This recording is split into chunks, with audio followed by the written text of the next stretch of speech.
última hora na inauguração do Frango Chique, aqui no Recreio dos Bandeirantes, e esbarramos mais uma vez com ele, que está em todos os eventos, está sempre ativo realmente na sua política e na sua visita aos amigos, né? E hoje ele está aqui no Recreio Bandeirantes com a gente, Márcio Gualberto, que eu apelidei de Gogó de Ouro, que fala bem pra caramba. Márcio, presidente da Comissão de Segurança Pública. Segurança Pública no Rio de Janeiro tem jeito? Tem jeito, é claro. Agora mesmo nós tivemos a troca do secretário da Polícia Militar, assumiu o Coronel Menezes. Nós desejamos a ele toda a sorte do mundo, já conversamos, estamos dispostos a ajudar. E a questão de segurança pública, evidentemente, como você perguntou, tem jeito. É possível que nós façamos a violência retroceder e chegar a níveis aceitáveis, a níveis de países de primeiro mundo. Agora, isso só vai acontecer com esforço, com enfrentamento inteligente, mas duro ao crime organizado. E aí as pessoas vão poder ter seu direito de ir e vir respeitado sem dúvida alguma. Um evento igual o de ontem, com 1,5 milhão de pessoas, é um evento que realmente tem que ter logística, tem que ter inteligência, e praticamente conseguiu se manter o controle, perto de outros eventos que teve arrastão. Ontem, a partir do momento que a polícia ela se mostra presente, os bandidos somem. Como é que funciona essa questão? É isso mesmo. O criminoso, ele gosta de facilidade. Onde o criminoso ele não encontra facilidade, dificilmente ele atua. Por exemplo, no evento que nós tivemos ontem em Copacabana, no show da Madonna, já houve uma demonstração por parte do novo secretário de toda a seriedade, do comprometimento com a área de segurança pública, e uma demonstração também de que ele conhece muito bem o setor. Nós não tivemos, pelo menos que não tenha chegado ao meu conhecimento, mas nós não tivemos nenhum caso de repercussão, como, por exemplo, arrastões. Pode ter até existido pequenos furtos, né? Porque é muito difícil disso ser evitado. Mas quando você tem um bom planejamento, quando você tem uma estrutura muito bem montada de segurança pública, você consegue diminuir a níveis toleráveis que isso aconteça. Então, nós estamos no caminho certo, o secretário Menezes está no caminho certo. O Rio de Janeiro é uma cidade turística, nós não podemos esquecer disso. E para que o turista venha para o Rio de Janeiro e faça a economia movimentar, girar, ele precisa encontrar o mínimo, que é segurança. Se o turista não tem segurança, ele não vai para nenhuma cidade, muito menos para a nossa, que é o que nós desejamos. Mas vocês têm reunido e feito um grupo de estudos sobre a questão da segurança no Rio de Janeiro, e para soluções que há dados que mostram que até 80% do território brasileiro está dominado por facções, milícias e outros estratagemas mais que a gente vê por aí. Como colocar em prática esses estudos que vocês estão fazendo para melhorar e realmente o Rio de Janeiro voltar a ser o que foi no passado? Então, essa é uma iniciativa do deputado federal General Pazuello, que me procurou e procurou também, eu no caso que sou o presidente da Comissão de Segurança e Assuntos de Polícia da LERJ, e aí ele procurou também o vereador Rogério Amorim, que é o presidente da Comissão de Segurança Pública da Câmara dos Vereadores, e propondo uma parceria para que, a partir de um trabalho conjunto com outros atores também, defensores, delegados, procuradores, promotores, desembargadores, nós pudéssemos então formar um grupo e nos debruçarmos sobre algumas leis vigentes, principalmente leis penais e a lei de execuções penais. E nós ficamos trabalhando aí mais de 6 meses, debruçados sobre essas leis, e apresentamos um relatório de mais de 150 páginas, que é a mudança de algumas leis existentes para que os criminosos não tenham a sensação de impunidade no nosso Brasil. E óbvio que, havendo mudanças contundentes como essas que nós estamos propondo, a tendência a médio e longo prazo é que os criminosos recuem na ousadia que eles têm, que eles estão demonstrando no nosso dia a dia. Por quê? Porque eles terão a certeza de que o crime no Brasil não os compensará, os recompensará. Então, foi um trabalho muito importante. Nós estamos agora na fase de divulgação disso e eu não tenho a menor dúvida que nós vamos colher os frutos em pouquíssimo tempo. Existe uma estatística também que a cada 100 ocorrências, só 2 chegam a algum resultado. E isso realmente é um bom negócio. Se você tem um sócio que você só tem 2% de dar errado, você vai querer investir nisso, né? Então, a intenção dessa comissão é mudar essa visão, mudar esse paradigma, né? E outro assunto que eu acho interessante também de colocar, a questão das ameaças aos parlamentares. Nós tivemos aí dois atentados contra Vossa Excelência, tivemos também agora o Marcelo Dino semana passada sendo ameaçado, e agora semana passada também teve o Bebeto, que sofreu tiro, teve troca de tiro. Como que podemos lidar com essa questão? Então, nós não podemos nos acostumar no Rio de Janeiro com esses atos, com essas atitudes, com essas demonstrações de violência extremada. Eu acho que nós somos a única cidade, o único estado no mundo em que um criminoso vai assaltar uma pessoa que está com o celular portando fuzil. Isso não é concebível, isso não é razoável e nós não podemos normalizar ou normatizar uma situação tão esdrúxula quanto esta. O que aconteceu comigo, o que aconteceu com Marcelo Dino, o que aconteceu com Bebeto, lamentavelmente faz parte do panorama do Rio de Janeiro hoje em dia. E por que isto? Porque os criminosos, como nós falamos agora, momentos antes, eles têm a certeza de que ainda que eles sejam presos, não vão ficar muito tempo. Então, na cabeça, na mentalidade criminosa, vale a pena.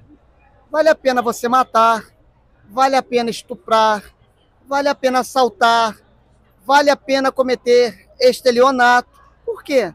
É o garantismo penal, né? Porque é um garantismo penal excessivo que não privilegia as vítimas, mas que justifica, em muitas situações, as atitudes nefastas dos autores. Então veja que isso é um ponto fora da curva. Nenhum país sério concorda com este garantismo penal excessivo. Nenhum país sério, nenhum país que deu certo no mundo tem as benesses, os privilégios, os benefícios que os criminosos brasileiros possuem. Como que você explica para um americano a saidinha? Assim, é uma coisa, seria trágico, né, se não fosse cômico, porque não tem explicação que um criminoso que fez uma vítima, que traumatizou alguém, que levou um bem que a pessoa levou tanto tempo para conseguir, que esse criminoso, num belo dia, depois de 3, 4, 5 meses preso, que ele possa sair para o Dia das Mães, Dia dos Pais, Natal, Ano Novo e demais feriados. Muitas vezes não voltar, né? E muitas vezes eles não voltam. Por exemplo, eu fiz um ofício perguntando à SEAP onde estão 1.800 presos que a SEAP não sabe dizer onde esses presos se encontram. Eu não sei se você tinha conhecimento 1.800? disso. 1.800 criminosos, a SEAP perdeu completamente o paradeiro deles. Não sabe dizer. E aí qual foi o retorno que a SEAP deu ao ofício que eu encaminhei?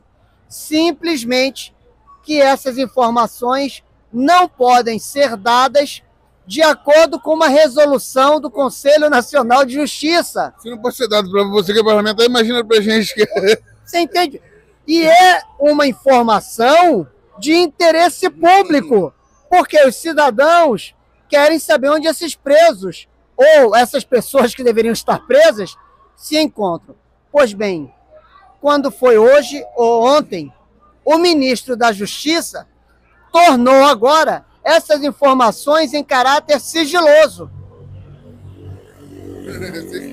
Eu pergunto para você que vai nos assistir, que está nos assistindo, isso é atitude de um país sério? Um país que não quer dizer por onde andam seus presos, aqueles que cometeram crimes, porque isso é um caso, na minha interpretação, até mesmo de segurança nacional. Nós temos hoje vários criminosos que o Estado não sabe dizer onde eles estão. Ontem foi apreendido 150 facas lá em Copacabana, antes do show. Nenhum desses foram presos. Nenhum de quem estava com a faca ficou preso. Então, o que acontece? Essas 150 facas deixou de cometer-se muitos crimes pelo trabalho de fiscalização da polícia. Exatamente. Então, a gente falou no início, é um sinal de que a polícia está atuando. Agora, o que não dá é para o policial prender e a justiça soltar. Mas é claro, o juiz só age baseado nas leis existentes. Juiz não inventa lei. É por isso que eu repito e reforço. Nós precisamos endurecer as leis existentes. Não podemos deixar brechas. Criminoso tem que saber que se ele cometer crimes, a punição será dura. E isso não significa que ele perderá sua dignidade. Por exemplo, no caso das saidinhas, a desculpa usada é que a saidinha ajuda na ressocialização do preso. Mas tem lugar que a polícia não consegue entrar, as pessoas falam, e a pessoa vai para esse lugar, não vai voltar mais. Mas aí eu te pergunto, eu pergunto a você e pergunto a quem está nos assistindo.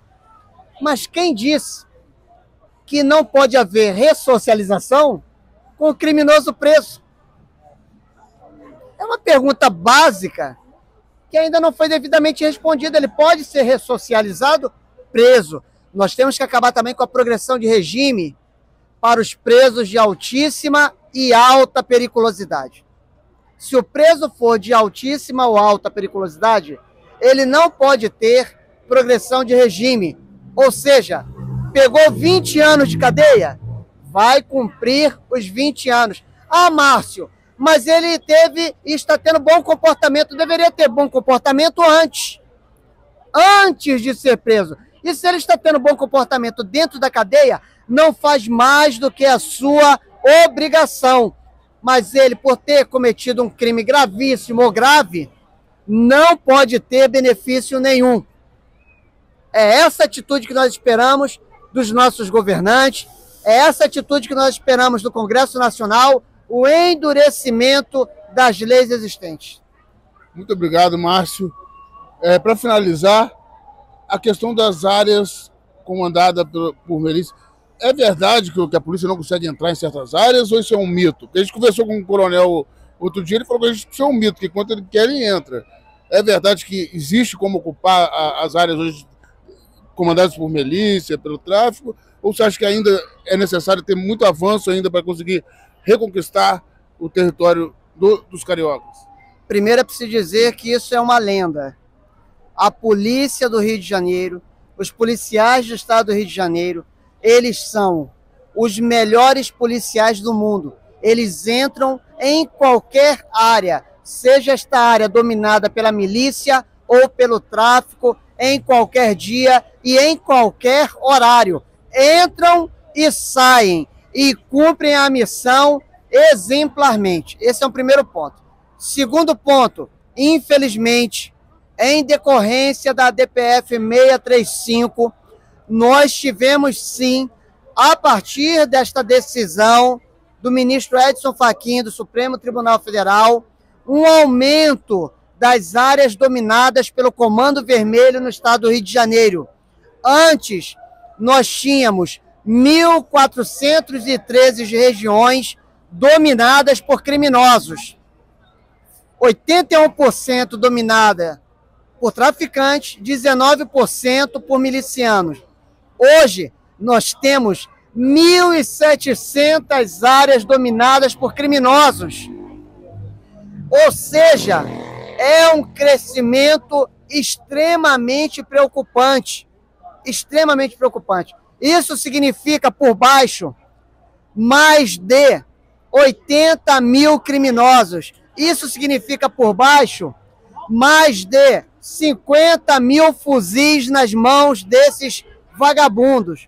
Ou seja, estamos hoje transitando em cima de um barril de pólvora. Por isso, eu vou repetir, nós temos os melhores policiais, mas nós precisamos também ter as melhores leis penais e as melhores leis de execuções penais para que o trabalho da polícia, ainda que não seja facilitado, não seja também menosprezado. Porque hoje, quando o policial prende e o criminoso é solto, o trabalho da polícia é menosprezado sem dúvida alguma. Márcio, infelizmente, nosso tempo está chegando ao fim. É importante conversar com quem conhece, quem sabe, que a gente pega assim na inauguração do Frango Chique e o cara faz uma exposição de todos os dados que todo mundo precisa saber e às vezes não tem conhecimento. Principalmente dessas áreas que você falou, desse mito que a polícia não entra onde ela quiser. Quanto a força não tem resistência, né? Exatamente. Então, assim, a polícia sabe muito bem o que faz, a polícia trabalha muito bem, mas precisa que as autoridades colaborem também. Por fim, eu quero agradecer ao jornal Última Hora, que eu encontro em diversos lugares. São os jornalistas que estão cobrindo tudo o que acontece de importante no estado do Rio de Janeiro e no município do Rio de Janeiro. Então, muito obrigado pela oportunidade e estou à disposição de vocês para outras entrevistas. Muito obrigado, Márcio. Última Hora, notícia levada a sério.